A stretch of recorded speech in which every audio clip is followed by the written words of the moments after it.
Thanks నానమ్మా, సంతకాల పని అయిపోయింది. ఇక మిగిలింది నీ వేలిముద్రే. ఇక నీ వేలిముద్ర వేణమ్మా. ఏ వేలితో ముద్రేస్తారు బాబు?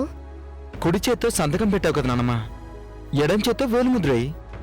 నేనడిగింది కుడి చెయ్య ఎడమ చెయ్య అని కాదు బాబు. బ్రతికున్నప్పుడు వేసే వేలిముద్రనా, ప్రాణం పోయాక శవంతో వేయించుకునే వేలిముద్రనా?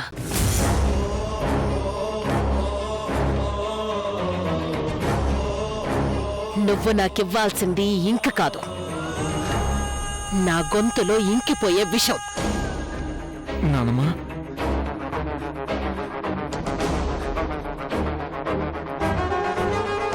త్రిపురను ఆశీర్వదించడానికి బంధుమిత్రులందరూ వచ్చి అక్షింతలు వేసేటప్పుడు మీ నాన్నమ్మకు కూడా నూకలు చెల్లిపోయాయని చెప్పొచ్చు. ఇంతవరకు ఎందుకు ఊరుకున్నాను అంటే ఇది ఎంతవరకు పోతుందనే.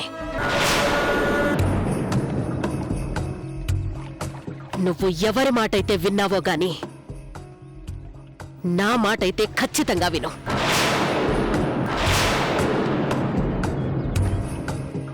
బయటి వాళ్లను మోసం చెయ్యాలంటే అబద్ధవాడి నమ్మించవచ్చు,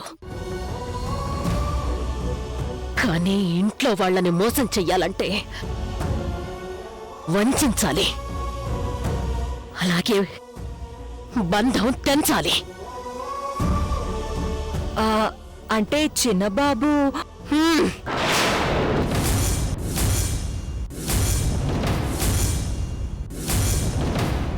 గుడికెళ్ళొస్తాను. రమ్మంటారా అత్తయ్య? ఈ రోజు నా నీడను కూడా తోడుగా తీసుకెళ్లడం నాకిష్టం లేదు. నన్నొక్కదాన్నే వెళ్ళనివ్వండి. అందరం సంతకాలు పెట్టాం కదా, ప్రాక్టీస్ చేస్తావేమో చేయరా? నానమ్మ నన్ను కొట్టను లేదు, తిట్టను లేదు, నువ్వరుస్తావు ఎందుకమ్మా? రై, నానమ్మ నిన్నేమీ అనకుండా నాకింత విషయం ఎవరా అన్నదంటే సిగ్గుతో చచ్చిపోవడమే కదరా. ఆవిడ చచ్చిపోయాక వేలుముద్ర తీసుకోవచ్చుందిగా. నువ్వింటికి హీరో కావచ్చు, నాకు కాదు. ఇంటి వాయిదాలు కడతానని తీసుకెళ్లే డబ్బుల్లో ఎంత నొక్కేస్తున్నావో ఎవరికి తెలుసు. ఏంటో చిన్నబాబు నువ్వు మాట్లాడేది? కొడతావురా కొట్టిగా.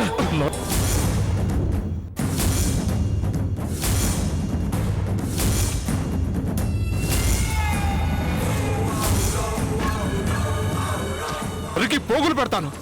నా కాలర్ పట్టుకుంటే ఏం లేదు కానీ ఇప్పుడు పొడుచుకొచ్చిందా నీకు? నోర్మై, నువ్వు ఏం మాట్లాడుతున్నా అర్థమవుతుందా నీకు?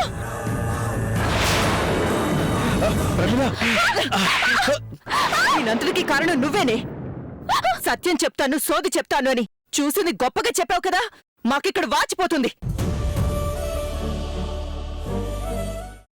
అమ్మా, అలాంటి వాళ్ళది నిజమైన ప్రేమ కాదు, అది వ్యామోహం. ఎగ్జాక్ట్లీ చిన్నత్త, నిజంగా ప్రేమించుకున్న వాళ్ళు అలా చేయరు. ఎంత మనసు విరిగిపోతే కన్న కూతుర్ని పట్టుకొని మా దృష్టిలో చచ్చిపోయా ఉంటుందా తల్లి? అది సరే అమ్మా, తన కూతురుతో తన మాట అనేటప్పుడు ఆమె మాటల్లో వ్యథ, కళ్ళల్లో బాధ గమనించావమ్మా? పెద్దబాబుకు బర్త్డే విషెస్ చెప్పు కూడా వెళ్ళాం కదా. ఊరికే ఎలా కాలిపోతుంది? మంట పెడితేనో పడితేనో తగలబడుతుంది.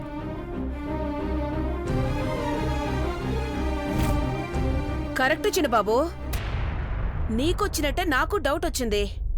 పార్వతే షర్టును తగలబెట్టిందనుకుంటా.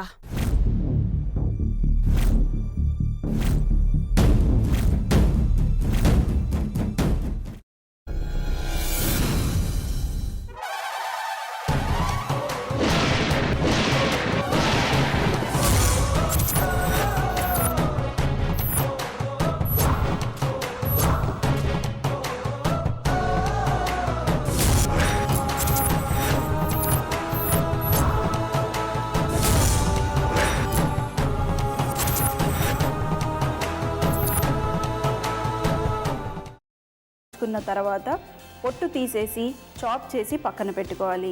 ఒక ప్యాన్లో కొద్దిగా నూనె వేడి చేసి అందులో ఆవాలు, మినప్పప్పు, శనగపప్పు, కరివేపాకు, సన్నగా తరిగి పెట్టుకున్న ఉల్లిపాయలు వేసుకుని 1 నిమిషం పాటు వేయించుకోవాలి. ఆ తర్వాత కాల్చి కట్ చేసి పెట్టుకున్న వంకాయని కూడా అందులో వేసుకుని బాగా మిక్స్ చేసి బౌల్లోకి ట్రాన్స్ఫర్ చేసుకుని అందులో తగినంత చిక్కటి పెరుగు లేదా పల్చటి పెరుగు వేసుకుని మిక్స్ చేసి అన్నంతో కానివ్వండి, చపాతీతో కానివ్వండి సర్వ్ చేసినా చాలా బాగుంటుంది.